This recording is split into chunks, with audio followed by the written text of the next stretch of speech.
കുറെ നാളുകൾക്ക് മുമ്പ് റിലീസ് അനൗൺസ് ചെയ്ത സിനിമയായിരുന്നു അത്. പല കാരണങ്ങൾ കൊണ്ടും ഡേറ്റ്സ് അങ്ങോട്ടും ഇങ്ങോട്ടും പോസ്റ്റ്പോൺ ആയി ഏപ്രിൽ 17 അനൗൺസ് ചെയ്തു. അതിനുശേഷം ഏപ്രിൽ 23 പടം റിലീസ് ചെയ്തിരിക്കുന്നത്. അപ്പോൾ ഡെബ്യൂട്ടനായിട്ടുള്ള വിഷ്ണു അരവിന്ദാണ് ഈ സിനിമ സംവിധാനം ചെയ്തിരിക്കുന്നത്. അജിത് വിനായക ഫിലിംസ് ആണ് പ്രൊഡ്യൂസ് ചെയ്തിരിക്കുന്നത്. മസ്തിഷ്ക മരണം, ഗഗനചാരി പോലുള്ള വെറൈറ്റി ഫിലിംസ് ഒക്കെ പ്രൊഡ്യൂസ് ചെയ്ത പ്രൊഡക്ഷൻ കമ്പനിയാണ് അജിത് വിനായക ഫിലിം. പടത്തിനെ പറ്റി പറയാൻ നേരത്ത് എവിടേക്കോ നല്ല കുറച്ച് കോമഡി സീൻസും കാര്യങ്ങളൊക്കെ ഉണ്ട്. പക്ഷെ ബാക്കി ഉള്ള സിനിമ എന്ന് വെച്ചിട്ടുണ്ടെങ്കിൽ ഒരു നോർമൽ ഒരു ആവറേജ് രീതിയിൽ പോകുന്ന രീതിയിലാണ് എനിക്ക് ഫീൽ ചെയ്തിട്ടുള്ളത്. പടത്തിന്റെ ഒരു നെഗറ്റീവായിട്ട് എനിക്ക് ഫീൽ ചെയ്തതെന്ന് വെച്ചിട്ടുണ്ടെങ്കിൽ പടത്തിന്റെ ഉടനീളം ഒരു പേസിംഗ് ഇഷ്യൂസ് ഉണ്ടായിരുന്നു. കാര്യം എന്ന് വെച്ചിട്ടുണ്ടെങ്കിൽ പേസിംഗ് ഇഷ്യൂസും ലാഗും ഡിഫറെന്റ് ആണ്. അതൊക്കെ വേണ്ടി ഉള്ള ഡീറ്റെയിൽ വീഡിയോ ഞാൻ ചെയ്യുന്നതാണ്. ചാനൽ സബ്സ്ക്രൈബ് ചെയ്ത് വെച്ചേക്കാം. അപ്പോൾ പേസിംഗ് ഇഷ്യൂ എന്ന് പറയാൻ നേരത്ത് ഫസ്റ്റ് ഹാഫിലുടനീളം കുറേ സീൻസ് അനാവശ്യമായിട്ടുള്ള രീതിയിൽ എനിക്ക് ഫീൽ ചെയ്തിട്ടുണ്ടായിരുന്നു. ആ സീൻ്റെ ഒരു ആവശ്യം അവിടെ ഉണ്ടായിരുന്നു എന്നുള്ള രീതിയിൽ എനിക്ക് ഫീൽ ചെയ്തിട്ടുണ്ടായിരുന്നു. പിന്നീട് എന്ന് വെച്ചിട്ടുണ്ടെങ്കിൽ ഒരു നല്ലൊരു കോമഡി സീൻ വരും. അത് കഴിഞ്ഞ് കുറച്ച് നേരം തിയേറ്റർ സൈലന്റ് ആയിരിക്കും. പിന്നെയും ഒരു കുഴപ്പമില്ലാത്തൊരു സീൻ വരും, അല്ലെങ്കിൽ ചെറിയൊരു ഹൈ ഉള്ള സീൻ വരും. പിന്നെയും കുറച്ച് നേരം തിയേറ്റർ സൈലന്റ് ആവും. അങ്ങനെയുള്ള രീതിയിലാണ് ഫസ്റ്റ് ഹാഫ് ഉടനീളം പോയിക്കൊണ്ടിരിക്കുന്നത്.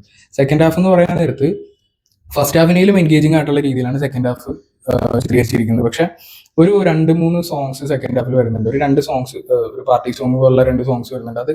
അതൊക്കെ കുറച്ച് ബെറ്റർ ആയിട്ടുള്ള രീതിയിലേക്ക് എടുത്തു കഴിഞ്ഞിട്ടുണ്ടെങ്കിൽ കുറച്ചും കൂടെ എന്താ പറയുക, ഒരു വ്യൂവർ എന്നുള്ള രീതിയിൽ നമുക്ക് കുറച്ചും കൂടെ എൻഗേജിങ് ആയിട്ട് ഫീൽ ചെയ്തത്. കാരണം വെച്ചിട്ടുണ്ടെങ്കിൽ നിങ്ങൾ പടം കാണാൻ നേരത്ത് മനസ്സിലാവും അതൊരു എന്താ പറയുക, ഒരു സബ്സ്റ്റാൻഡേർഡ് ആയിട്ടുള്ള രീതിയിൽ എനിക്ക് ഫീൽ ചെയ്തിട്ടുണ്ടായിരുന്നു. പടത്തിന്റെ പ്ലോട്ടിനെ പറ്റി പറയാൻ നേരത്ത് നിങ്ങൾ ട്രെയിലറിൽ കണ്ടിട്ടുണ്ടാവും. കാരണം വെച്ചിട്ടുണ്ടെങ്കിൽ കല്യാണം നടക്കാത്ത ഒരു വലിയൊരു തറവാട്ടിലേക്ക് പെട്ടെന്ന് ഒരുപാട് കല്യാണങ്ങൾ തുടരെയായിട്ട് നടക്കുന്നു. അതാണ് പ്ലോട്ട്. വളരെ നല്ല രീതിയിൽ എക്സിക്യൂട്ട് ചെയ്യാൻ പറ്റിയൊരു പ്ലോട്ടാണ്. പിന്നെ ഇതിലൊരു നെഗറ്റീവ് എന്ന് വെച്ച് കഴിഞ്ഞിട്ടുണ്ടെങ്കിൽ ഒരുപാട് സബ് പ്ലോട്ട്സ് ഉണ്ടാവും ടുവേർഡ്സ് ക്ലൈമാക്സ്. കാര്യം എന്ന് വെച്ചിട്ടുണ്ടെങ്കിൽ നമ്മൾ വിചാരിക്കും ഇതാണ് സിനിമയുടെ എൻ പോയിന്റ് എന്ന് വിചാരിക്കുമ്പോൾ അതായിരിക്കില്ല. നെക്സ്റ്റ് ഒരു സംഭവം ഉണ്ടാവും, നെക്സ്റ്റ് ഒരു ഇവന്റ് നടക്കും. അപ്പോൾ അതാണ് എൻ പോയിന്റ് എന്ന് വിചാരിക്കാൻ നേരത്ത് നെക്സ്റ്റ് വേറൊരു ഇവന്റ് നടക്കും. അപ്പോൾ അങ്ങനെ ഒരു 3-4 ഇവന്റ്സ് കണക്ട് ചെയ്തിട്ടാണ് ഇതിന്റെ ത്രൂ ഔട്ട് ഇതിന്റെ ക്ലൈമാക്സ് പോയിക്കൊണ്ടിരിക്കുന്നത്.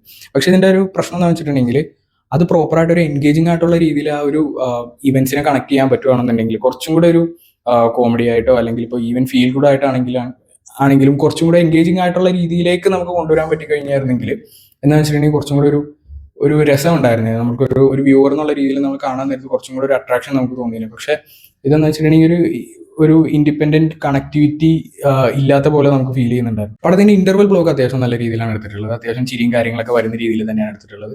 എടുത്തു പറയേണ്ടത് പെർഫോമൻസസ് ആണ്. പെർഫോമൻസ് എന്ന് പറയാൻ നേരത്ത് ഷറഫുദ്ദീന്റെയും ജഗദീഷിന്റെയും അസീസ് നെടുമാങ്ങാടിന്റെയൊക്കെ വളരെ നല്ല രീതിയിലുള്ള പെർഫോമൻസസ് ഉള്ള ഒരു സിനിമയാണ്. ഷറഫുദ്ദീന്റെയൊക്കെ ഒരു സ്ക്രീൻ പ്രസൻസ് എത്രത്തോളം നമുക്ക് വ്യക്തമായിട്ട് മനസ്സിലാകും. കാരണം എന്ന് വെച്ചിട്ടുണ്ടെങ്കിൽ പുള്ളിയുടെ ഫ്രേസിൽ ഒരു ക്ലോസപ്പ് ഷോട്ട് വെക്കാൻ നേരത്ത് തന്നെ കാണാൻ പറ്റും. തിയേറ്ററിൽ ആ ഒരു ഫ്രെയിം കംപ്ലീറ്റ് ആയ പോലെ ഫീൽ ചെയ്യും. പിന്നെ എനിക്ക് പേഴ്സണലി ഫീൽ ചെയ്ത കാര്യം എന്ന് വെച്ചിട്ടുണ്ടെങ്കിൽ ഇപ്പോൾ ഇതിൽ ഒരുപാട് ന്യൂ ഫേസസ് അഭിനയിച്ചിട്ടുണ്ട്. ന്യൂ ഫേസ് എന്ന് വെച്ചിട്ടുണ്ടെങ്കിൽ ഇപ്പോൾ ഇതിന്റെ ഹീറോയിന് ഒരു പുതുമുഖമാണ്.